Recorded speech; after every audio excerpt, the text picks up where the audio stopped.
여러분 혹시 최면수사라는 말 들어보셨나요? 영화나 드라마를 보면요, 주로 레드선이라는 말과 함께 손가락을 튕기면 목격자가 당시엔 기억해내지 못했던 아주 중요한 증거들을 술술 읊어내며 사건을 푸는 핵심 키를 제공하곤 합니다. 그렇다면 실제 사건에서는 어떨까요? 최면수사가 사건을 푸는 핵심 키 역할을 하는 경우 정말 있을까요? 지금부터 당신은 서서히 10년 전 그날로 돌아가 봅니다. 당신은 군대를 막 전역한 후 케이블 TV선 절체 작업을 하는 중이었습니다. 맞나요? 네, 맞아요. 당신은 그날 2층 집 작업을 마치고 대문 옆 반지하 방으로 들어갔죠. 네, 검은색 철문이었어요. 몇 번 두드렸는데 말이 없어서 그냥 돌아서려는데 한 남자가 와서 왜 우리 집 문 두드렸냐 묻더라고요. 그래서 케이블선 정리해야 한다고 했고 그렇게 그 집에 들어갔어요. 그곳에서 뭘 보셨죠? 끈이요. 굉장히 많은 끈들이 있었고 뭔가 다른 집들과는 뭔가 달랐어요. 그 남성의 얼굴을 보셨나요? 그게 참 재밌게 생긴 분이네. 눈썹을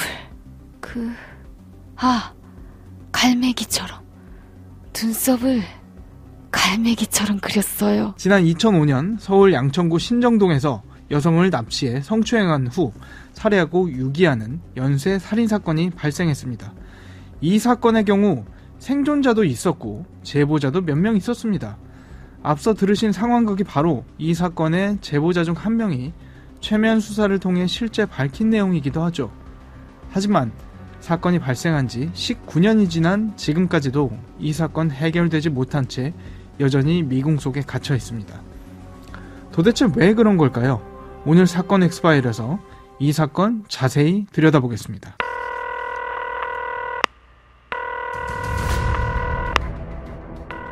사건은 보이는 것보다 가까이 있다. 이원화 변호사의 사건 엑스파일. 안녕하세요. 이원화 변호사의 사건 엑스파일 이원화입니다. 오늘도 로엘법무법인 박지훈 변호사와 함께합니다. 변호사님 어서 오세요. 네, 안녕하세요. 박지훈 변호사입니다. 19년 전 서울 양천구 신정동에서 발생한 사건입니다. 환경미화원으로 일하시던 분이 청소를 하다가 마네킹인 줄 알고 손가락 같은 걸 잡았는데 이게 알고 보니 마네킹이 아닌 사람 손가락이었던 거죠. 좀 더 자세히 설명해 주시죠. 네, 사건은 2005년 6월로 거슬러 올라갑니다. 서울 양천구 신정동의 한 초등학교 후문 쪽 골목에서 환경공무원이 무단 투기된 쌀포대 쓰레기를 발견했는데요. 쌀포대에 있던 것은 놀랍게도 여성의 시신이었습니다. 시신은 상반신과 하반신이 분리되어 여러 끈으로 결박돼 있고 곳곳에 폭행의 흔적이 남아 있었다고 해요. 피해자는 다름 아닌 20대 여성 권모 씨였습니다. 권모 씨는 사건 전날 병원에 간다며 집을 나섰다가 그 다음날 시신으로 발견된 건데요. 부검 결과 권 씨는 납치 당일 폭행 후 살해된 것으로 추정되었습니다. 사인은 경부 압박 질식사였고요. 네. 상반신과 하반신이 따로 분리된 점이라든지 쌀포대에 넣고 끈으로 묶어서 쓰레기 마냥 투기를 했다는 점이라든지 굉장히 엽기적이라는 생각이 드는 사건인데, 문제는 이 사건의 범인을 찾지도 못한 상태에서 비슷한 사건이 또 발생했다는 거 아니겠습니까? 네, 첫 번째 사건에서 범인에 대한 별다른 단서를 찾지 못해 수사가 난항을 겪던 중이었던 같은 해 11월 신정동 주택가 골목에서 또다시 무단 투기된 쓰레기가 발견되었습니다. 또 다른 여성의 시신이 마대자루에 말린 채 숨져 있었던 건데요. 첫 번째 시신이 발견되고 6개월이 지난 시점이었습니다. 피해자는 가정주부였던 42세 여성 이모 씨였는데요. 친정집에 간다며 나간 뒤 연락이 두절되었고 끝내 숨진 채 발견되었습니다. 두 사건의 범인이 동일한 사람일 거다 추정한 근거는 뭔가요? 우선 시신이 발견된 장소가 쓰레기 무단 투기 현장이었다는 점에서 동일했고요. 두 사건 모두 피해자의 사인이 경부 압박 질식사였을 뿐만 아니라 시신에 시신에 남아있던 폭행의 흔적도 비슷했기 때문입니다. 그런데 결국 못 잡은 건가요? 네, 시신에 사인이나 폭행 흔적은 있었지만 그 외에 범인을 추적할 만한 단서가 전혀 없었는데요. 시신이 유기된 장소도 CCTV 사각지대였고 정액 반응 등도 음성으로 나오는 등 범인을 특정할 만한 단서가 없었던 거죠. 그런데 그로부터 6개월 후인 2006년 5월 신정역 주변에서 한 여성이 납치되었다가 도망쳐 탈출한 사건이 발생하면서 사건은 완전 새로운 국면에 접어들게 됩니다. 납치됐다가 빠져나온 겁니까 혹시? 네, 피해자는 박모 씨였는데요. 박모 씨는 당시 남자친구와 목동 어거리에서 만나기로 하여서 택시를 타고 이동 중에 잠깐 정신이 팔려 목적지를 지나쳐 버렸고 신정역에 와서야 택시에서 내리게 됐다고 합니다. 박모 씨는 신정역에서 목동 오거리로 되돌아가던 중 범인이 잠깐 와봐 이렇게 말했고 피해자가 무시했지만 갑자기 범인이 박모 씨의 옆구리에 커터칼을 들이대며 따라오라고 해 속수무책으로 따라갈 수밖에 없었다고 합니다. 박모 씨는 범인을 따라 신정동 주택가의 어느 반지 앞방으로 들어갔는데 방 안에는 TV와 라디오 소리가 들리고 있었고요. 방 안에 딸린 또 다른 방에서 공범으로 추정되는 자가 범인에게 왔어? 이렇게 말하면서 2인조였군요. 네. 알아서 처리하라는 식으로 말했다고 합니다. 그런데 잠시 후 범인이 바지를 벗고 나서 갑자기 화장실을 가겠다며 일어나는 순간 박모 씨는 주위를 살폈고 반지 앞방의 문이 조금 열려 있었으며 범인들도 다른 곳을 보고 있어 이때가 기회다 싶어 그 틈을 타 탈출을 시도했습니다. 박모 씨가 순간적으로 굉장히 영민했던 게 바로 대문 밖으로 나가지 않고 반지 앞방 바로 위층으로 올라가서 신발장 뒤에 한동안 계속 숨어 있었다고 합니다. 기지가 보이는 부분이네요. 네. 얼마 안 가 밑에서 2인 1조의 범인들이 이제 욕설을 하면서 막 톱을 들고 나오더니 잡히면 죽여버리겠다라며 집 밖으로 나갔고 그 뒤에 한 명은 다시 집으로 돌아왔고 다른 한 명은 아예 밖으로 나갔다고 합니다. 박모 씨는 그 후 대문 밖으로 나가서 정신없이 달렸고 초등학교가 나오자 그제서야 안도하며 남자친구에게 전화를 걸어 무사히 집으로 돌아올 수 있었다고 합니다. 핸드폰을 또 소지를 하고 있었던 네. 게 다행인 것 같아요. 궁금한 건 지금 말씀해 주신 이 사건이 앞서 이야기했던 두 사건과 어떤 연결고리라도 있는 건가요? 네. 우선 박모 씨가 납치된 반지 앞방이 앞선 두 사건의 시신이 발견된 장소와 동일한 신정동이었고요. 박모 씨가 반지 앞방으로 납치되었을 당시에 톱과 바닥에 놓인 수많은 끈들을 목격했다고 했는데 이는 시신이 절단되어 있거나 끈으로 묶여 있었던 첫 번째, 두 번째 사건과 상당한 연관성이 있음을 보여줍니다. 톱과 끈. 그러면 도망 나온 여성분에게는 정말 너무나도 힘든 상황이었겠지만 앞서 범인을 특정하지 못한 그 두 사건을 해결하는데 굉장히 큰 역할을 할 수 있는 그런 기회가 생긴 거 아닌가 싶어요. 네, 우선 박모 씨의 진술로 범인의 생김새를 특정할 수 있었는데요. 범인은 약 175cm 정도의 키에 마르고 단단한 체구, 사건 당시 30대 초반으로 추정, 문신처럼 짙은 눈썹이 특징이었다고 합니다.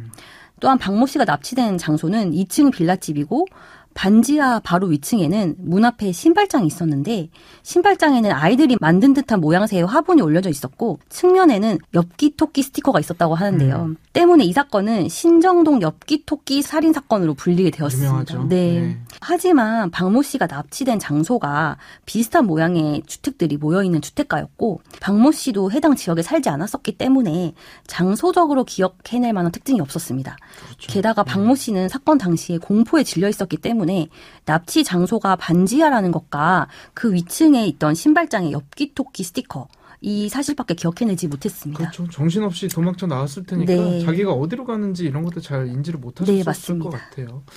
말씀해 주신 부분 중에 캐릭터요. 청취자분들 중에서도 이 캐릭터 기억하시는 분들 많을 것 같거든요. 엽기토끼.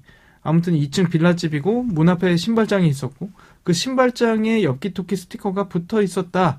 그러면 이거 전수조사하면 범위를 확 좁힐 수 있지 않을까 싶은데요. 전수조사했는데도 못 찾은 건가요? 네. 아쉬운 부분이 경찰이 전수조사를 하지 않았다는 점입니다. 피해자의 진술 중 장소를 특정할 만한 단서는 없었다고 하더라도 신발장에 엽기토끼 스티커가 붙어 있었다는 부분은 상당히 구체적인 특징이라고 볼 수 있고 박모 씨가 그 집에서 초등학교에 도착하기까지 15분에서 20분 정도밖에 걸리지 않은 점을 감안하면 의심 구역을 정해 그 반경 내에서 전수조사를 벌였다면 범인을 잡을 수 있지 않았느냐라는 비판이 제기되기도 했습니다. 지금 다시 생각해도 너무 아쉬운 부분이 아닌가 싶습니다. 네, 맞습니다. 사건은 그렇게 잊혀져 가다가 2015년 한 방송사 탐사보도 프로그램에서 이 사건을 다루면서 다시 한번 엄청난 관심을 끌게 되었습니다. 저도 봤어요. 네. 그 후 2019년 7월 이 방송을 우연히 돌려보게 된 강 씨는 갑자기 자신의 과거를 떠올리면서 다시 이 프로그램에 제보를 하게 되었다고 하는데요. 제보자인 강 씨는 사건 당시에 군대에서 전역을 하고 케이블 TV 무단 시청 세대를 찾아가서 선을 자르는 절체 작업을 하고 있었다고 합니다. 네. 작업차 신정동 소재 빌라 단지에 방문한 강 씨는 반지하에서 사람이 나오지 않아서 우선 윗집으로 올라가서 TV선을 제거를 했고요. 작업 중에 그 신발장에 놓인 화분을 정리하고 엽기토끼 스티커가 붙은 것도 확인했다고 합니다. 네. 강 씨는 이제 윗집 작업을 마무리하고 집을 나서려는 순간 반지하에서 모자를 쓴 남성이 찾아와서 왜 자신의 집 문을 두드리냐라고 따졌다고 합니다. 네.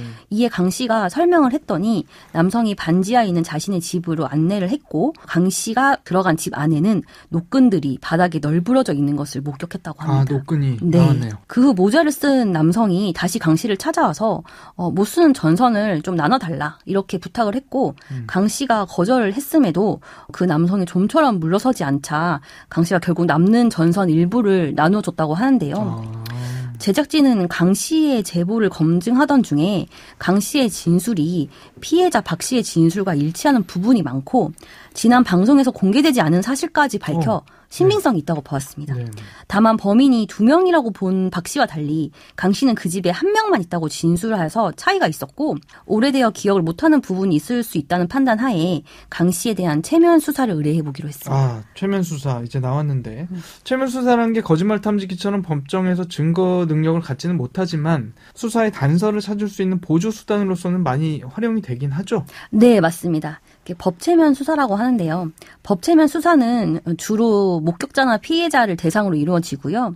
사전 면담 과정을 통해서 신뢰관계, 라포라고 하는데 라포를 형성하고 감수성 검사를 통해서 최면 몰입도를 측정한 후에 최면 상태에 돌입하면 범행 목격 상황을 진술하도록 유도하는 기법입니다. 네. 그리고 이 사건에서 제보자인 강 씨도 최면 수사를 통해서 전선을 달라고 했던 남자가 처음에 자신에게 찾아온 남자와 다른 사람이라는 사실을 기억해냈는데요.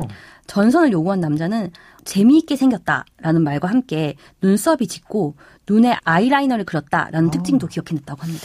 이 방송에서 실제 2인조 중에 한 명을 찾아가 보기도 했다. 이런 얘기가 있어요. 네, 제작진은 강 씨의 기억을 토대로 전선을 요구한 남자의 몽타주를 그린 다음에 방송에 공개했는데요. 이 방송을 본 부산 기장경찰서의 한 경감이 방송을 보고 의심스러운 사실이 있다라면서 방송국에 알렸습니다. 이들은 2008년 2건의 성범죄를 저질러 실형을 선고받았다고 해요. 이 두 사람은 박모 씨와 김모 씨였습니다. 결국 김모 씨가 제작진을 집으로 들였는데 김모 씨의 집 바닥에 끈이 잔뜩 널려 있었다고 합니다. 네. 그러나 김모 씨는 바닥에 놓인 끈에 대해서는 개들이 가지고 노는 거다. 폐선을 모아 고물상에 파느라 마대 자루를 사용한 적이 있다라고 답했다고 해요. 방송 후에 이들의 얼굴을 보기 위한 시청자들로 성범죄자 알림이는 접속이 한때 마비되기까지 했다고 합니다. 그러나 이것만으로는 이들을 이 사건의 범인으로 특정할 수 없었기 때문에 아직까지 사건은 미제로 남아 있습니다. 만약 언젠가 징범을 잡게 된다면 공소시효 문제는 없는 건가요? 네, 일명 태완이법이라고 불리는 2015년 7월 개정된 형사소송법의 부칙에서는 이런 공소시효 적용 배제에 관한 규정을 이 법이 시행되기 전에 범죄를 저지른 경우에도 아직 공소시효가 완성되지 않았다면 적용하겠다 이렇게 규정을 했는데요. 이 사건의 경우는 범인이 각 2005년, 2006년에 범행을 저질렀으므로 15년의 공소시효가 적용되는데 다행히 태안이법이 시행된 2015년 기준으로 공소시효가 만료되기 전이었으므로 공소시효가 폐지되어 공소시효의 문제는 없다고 할 수 있습니다. 사건 엑스파일 오늘 저희가 준비한 내용은 여기까지입니다. 끝곡으로 김필의 그때 그 아이 들려드리면서 이 시간 마치겠습니다. 여러분은 모두 변호받아 마땅한 사람들입니다. 사건 엑스파일 여러분 고맙습니다.